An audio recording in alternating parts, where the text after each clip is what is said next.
Hi hello welcome to our channel. இன்றைக்கி பார்த்திங்கன்னா ஒரு டிப்ஸ் தான், நம்ம பூஜை அறையில் யூஸ் பண்ணுற ஒரு திங்ஸ் தான். பஞ்சகவ்ய விளக்கு எல்லாருமே கேள்விப்பட்டிருப்பீங்க.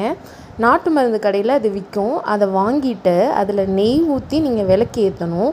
ஏதாவது ஒரு பித்தளை பாத்திரத்துக்கு மேலேயோ இல்லை ஒரு மண் விளக்கு இருக்கும் இல்லையா, அதுக்கு மேலேயோ இதை வச்சு நீங்கள் ஏற்றி இது பண்ணிங்கன்னா அந்த நெய் ஃபுல்லாக எரிஞ்சு அந்த விளக்கு ஃபுல்லாகவே எரிஞ்சு நமக்கு ஒரு ஹோமம் வளர்த்த எஃபெக்ட் கொடுக்கும் வீட்டில். அதே மாதிரி வெண்கடுகு, நம்ம யூஸ் பண்ணுற சாம்பிராணியில் வெண்கடுகு போட்டு இது பண்ணும்போது அதுவும் ஒரு ஹோமம் வளர்த்த எஃபெக்ட். உண்மையாகவே நம்ம ஹோமம் வளர்த்துறதுக்கு சமம் அது. ஸோ நீங்களும் இதை வீட்டில் ட்ரை பண்ணி பாருங்கள், அவ்வளோ ஒரு வைப்ரேஷனாக இருக்கும். சரி, இதை உங்கள்கிட்ட ஷேர் பண்ணலான்னு சொல்லிட்டு தான் ஷேர் பண்ணேன்.